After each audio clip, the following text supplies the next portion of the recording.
Salut à toutes et à tous les amis, petite révérence, je suis très heureux de vous retrouver pour cette vidéo, cette petite vidéo qui n'était pas prévue, une petite vidéo on va dire détente, hein, comme ça, bras croisés, on est entre vous et moi, devant la caméra là, qui me fixe hein, juste avant, elle me fixe tout le temps, c'est trop bizarre, et donc pour parler aujourd'hui d'un sujet quand même très très sérieux, quasiment pas de montage hein, dans la vidéo, ça sera vraiment une conversation comme ça, n'hésitez pas à discuter dans les commentaires et à me dire ce que vous en pensez au fur et à mesure, j'essaierai de vous répondre un maximum. Vous avez vu passer la bombe évidemment, donc un peu partout, hein, ça fait le tour des médias à coup de soi-disant exclusivité, à coup de démenti d'un côté comme de l'autre, donc Denis Brognard n'animerait plus, serait évincé carrément de TF1 et de la présentation donc de Koh-Lanta. Je vous lis le tweet en date du 29 août donc, de Clément Garin, qui est un chasseur de scoop, hein, donc, qui nous dit « Coup de tonnerre dans le PAF, Denis Brognard n'animera plus Koh-Lanta en 2024.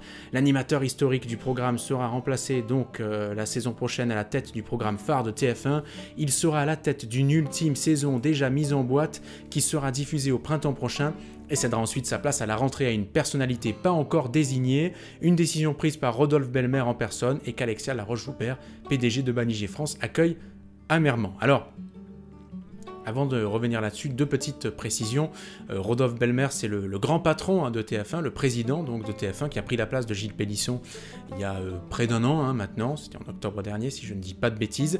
Et Alexia Laroche-Joubert, donc PDG de Banijé France, elle ne l'était pas officiellement à la date du 29 août, elle a pris ses fonctions le 1er septembre seulement. Donc Banijé France, c'est une grosse maison qui possède notamment la société ALP. Qui donc elle-même, ALP, produit Fort Boyard, Koh-Lanta, etc. Donc tout ça, vous le savez sans doute peut-être. Et d'ailleurs, Alexia Laroche-Joubert a été remplacée à ce poste par Frédéric Loussato, qui était le directeur général de ALP, qui donc est devenu le CEO d'ALP, hein, qui a pris sa place.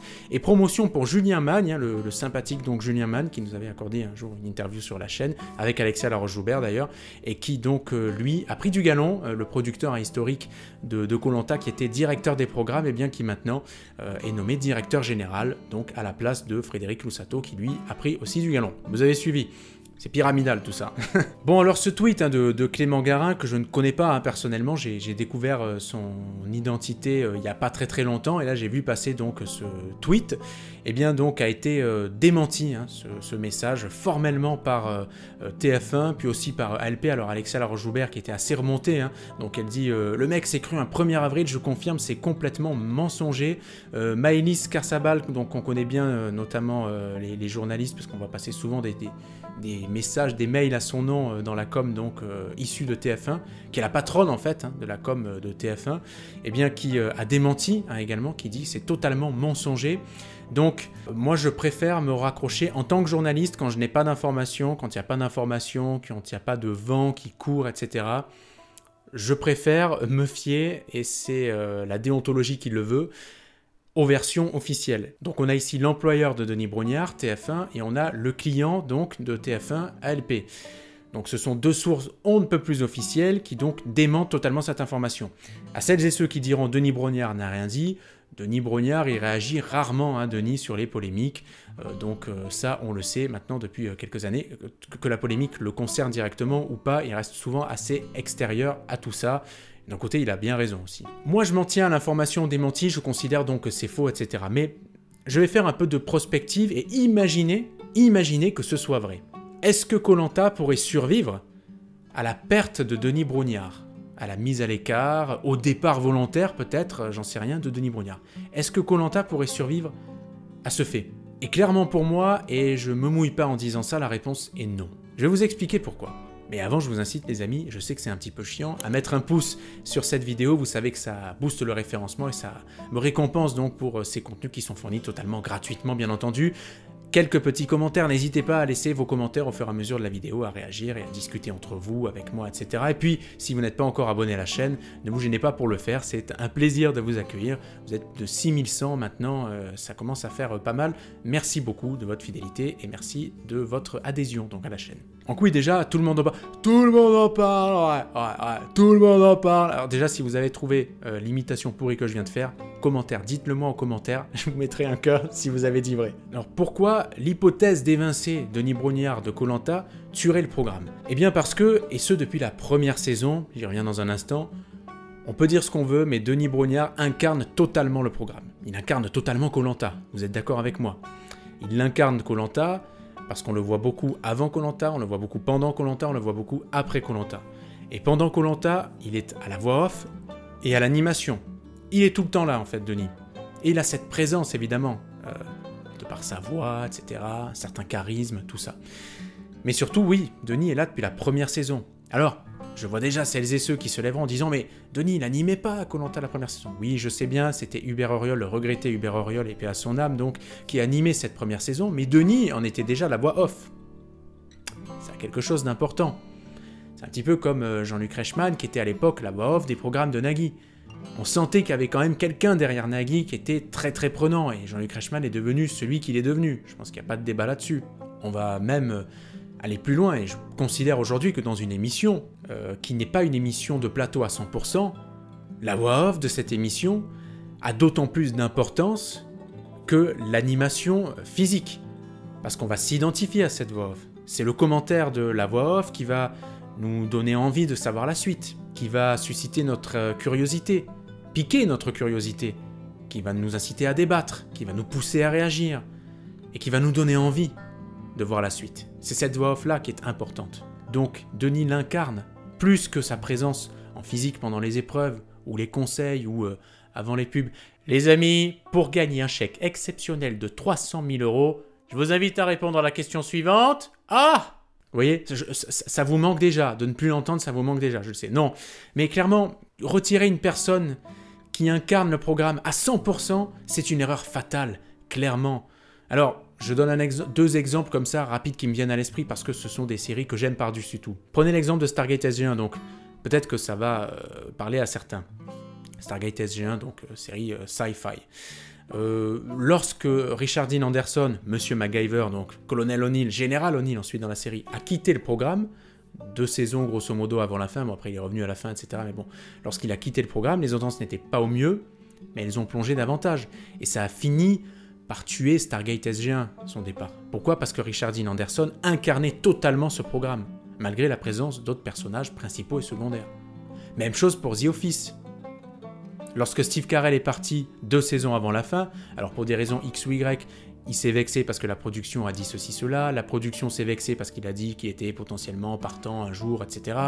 Donc bref, ils se sont quittés fâchés, c'est dommage. Mais, en attendant, il y a eu 2 saisons après Steve Carell de The Office, et après ça a été terminé, ça a précipité en quelque sorte la fin de The Office. Et pourtant, les 2 saisons de The Office, les 2 dernières, sont super, elles sont très très bonnes, qualitativement parlant. Il y avait Stargate SG1, et puis il y avait ensuite Stargate SG1 sans Richard Dean Anderson. Il y avait The Office, et quoi qu'on en dise, il y avait The Office sans Steve Carell. Parce que Richard et Steve incarnaient tous deux leur programme.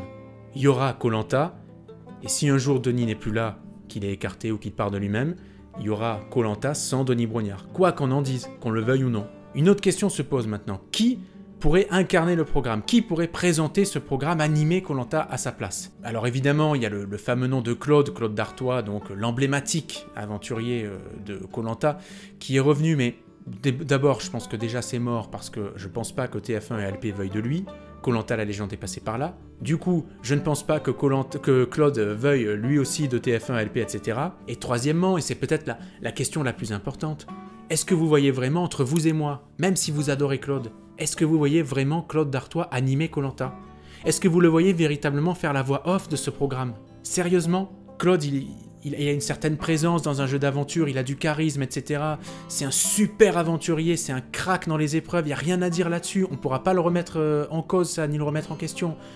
Mais c'est pas un animateur. Claude, c'est pas quelqu'un qui va haranguer les foules, qui va réunir autour de lui en masse. Sur une île, oui, peut-être, mais pas derrière un écran de télévision, pas face à une caméra, c'est pas lui, il n'est pas fait pour ça. Animer, ça peut s'apprendre, mais il faut aussi incarner un peu l'animation. Il faut que ce soit en toi, quoi, concrètement. Donc bon, pour Claude, on peut mettre de côté. Alors imaginez, pourquoi pas mettre une touche d'humour dans l'émission? Mettre un peu plus d'humour pour, en gros, pousser les gens à regarder, etc., etc. Alors, on va quand même pas mettre Camille Combal dans Koh Lanta. J'aime beaucoup Camille Combal, c'est un bon animateur, mais il est marrant et tout, mais non. Bon alors les amis, attention, il y a Pépito là, Pépito qui est tombé dans l'eau, le délire. L'épreuve a même pas commencé là, que Pépito il est tombé le gars. Tu imagines le délire? Non, vous voyez Camille combat à l'animé Koh-Lanta, non c'est pas possible. Et puis il y a un troisième nom qui était sorti il y a quelques mois, je ne sais plus où, c'est celui d'Isabelle Iturburu donc. Qui arrive sur TF1, qui va prendre la tête de 50 Minutes Inside, d'autres programmes, peut-être du mag rugby, je crois, d'ailleurs, à la place de Denis Brognard, si je ne dis pas de bêtises, corrigez-moi dans les commentaires si je me trompe. Et donc, peut-être la mettre à la tête de Koh-Lanta. Et qui sait, confier à une femme, donc, ce programme, pour la première fois de son histoire. Oui, mais non. Isabelle Iturburu, elle est très compétente, c'est très sympa, je pense qu'elle est très gentille, je ne remets pas ça en question, mais je ne vois pas Isabelle Iturburu, elle était donc, il me semble qu'elle était en plateau terrain pour rugby, foot, etc. sur Canal pendant un moment, je l'avais aperçue 2-3 fois sur le service des sports, mais non, elle n'est pas faite pour incarner un programme comme Koh-Lanta, ça ne lui irait pas, tout simplement. Et pourquoi je dis ça ? Parce qu'en fait, Denis a une telle emprise, et c'est pas méchant, c'est pas un terme péjoratif, hein, il a une telle emprise en fait sur le programme, que vous ne pouvez pas le dissocier de ce programme pour mettre quelqu'un d'autre. Qui vous verriez à la place de Denis Brognard, sincèrement dans Koh-Lanta? Dites-le moi, dites-le moi. Et je ne dis pas que j'aime Denis Brognard, hein. Je trouve que c'est un formidable animateur, mais après, je ne le connais pas personnellement, donc je ne vais pas juger de ses qualités. Alors, il y a eu des polémiques, etc., je pense qu'il a bien morflé pour ça, et a raison, si tout ça était bien vrai, évidemment, il n'y a aucun souci là-dessus. En tout cas, non, Denis est indissociable de ce programme de Koh-Lanta. C'est pas possible autrement. Et puis, imaginons, TF1 voudrait se séparer de Denis Brognard. Ça reviendrait soit à le licencier, parce que si je ne dis pas de bêtises, il est en CDI avec TF1, soit donc à négocier un départ. Croyez-moi, Denis ferait pas de cadeau à TF1. Et pour le licencier, vous imaginez, avec l'ancienneté et le salaire, là on parle de millions d'euros. Est-ce que TF1 est prêt à se priver de millions d'euros pour écarter un animateur et en plus conduire à sa petite mort l'une de ses plus importantes émissions? Je suis pas sûr. Donc moi les démentis, j'y crois, franchement j'y crois totalement. Ça a été démenti avec une certaine férocité, hein, une certaine ardeur quand même. On n'a pas cherché à voter en touche ou etc. Après, peut-être que ce sera vrai, et si c'est vrai, eh bien tant mieux pour celui qui a sorti la potentielle info, et puis tant pis pour les autres, j'en sais rien. Mais moi en tout cas, j'alerte sur le fait que Denis Brognard, d'une manière ou d'une autre, n'est pas dissociable de Koh-Lanta, je pense. Voilà. Imaginez quelqu'un qui n'a jamais vu Koh-Lanta, ou qui connaît Koh-Lanta, qui n'a jamais encore vu l'émission, pour le dire plus clairement, vous lui parlez de Koh-Lanta. Denis, il revient quand même facilement sur la table en termes de sujet, que ce soit pour « Ah, Denis au conseil, il a cassé, il a dit ça. Ah, et Denis pendant l'épreuve et tout et tout. Ah, et t'as vu au départ, machin et tout, Denis quand il dit... » Ça revient assez vite quand même. Et c'est la preuve qu'il est important dans ce programme et qu'il a une patte sur ce programme. Et puis Denis, il aime ce programme par-dessus tout. Quoi qu'on en dise, il le vit ce programme à fond.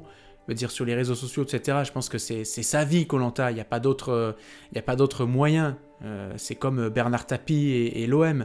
Bernard Tapie a eu du sang OM dans les veines jusqu'à la fin de ses jours. Donc en tout cas, les amis, je suis curieux d'avoir votre avis là-dessus. Dites-moi en commentaire ce que vous en pensez, et évidemment, ce que vous pourriez penser d'un potentiel départ ou mise à l'écart ou quoi que ce soit, volontaire ou pas, donc, de Denis Brognard, de Koh-Lanta et puis de TF1. Mais franchement, je pense qu'on sera peu à dire que ouais, ce sera top pour Koh-Lanta, tout ça. En plus, vous priveriez quelqu'un qui incarne le programme à 100%, un programme qui justement est chancelant, comme beaucoup d'autres programmes, bien entendu, de la télévision, pas que de TF1. Hein.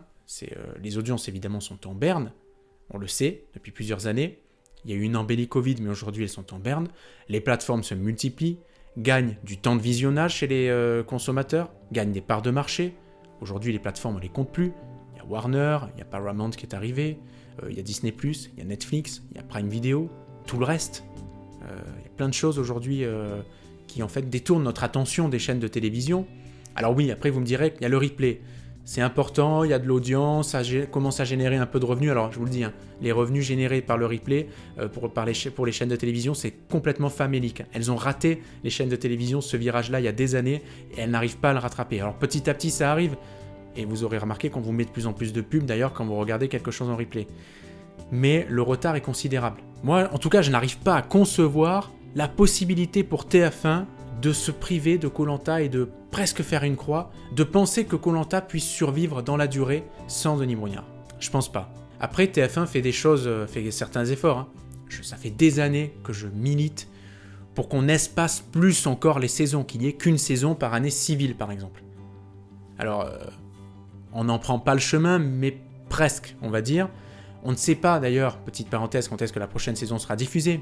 Là aussi, elle a été tournée, je pense que la post-production, elle est soit terminée, soit bien avancée. La Coupe du Monde de rugby prend fin octobre, donc certaines voix s'élèvent pour dire que ce sera plutôt fin octobre, début novembre, le début de la prochaine saison, avec que de nouveaux aventurières et aventuriers, soit plutôt début d'année 2024 ou printemps 2024. Personnellement, j'en sais rien, j'ai pas cherché à savoir, etc.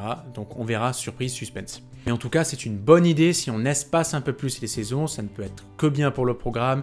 Je l'ai déjà dit 50 fois, évidemment, vous créez le manque, vous recréez l'engouement chez le téléspectateur, c'est important, comme pour une série télé. Bon, même si parfois les séries télé, à une époque, on les enchaînait très très vite, mais il faut créer un manque aujourd'hui pour un produit pop culture, culturel comme ça, qui se consomme très très vite. Il faut pouvoir créer un manque, sinon vous allez tomber dans une lassitude et vous allez être tenté de regarder ailleurs, de faire autre chose, etc.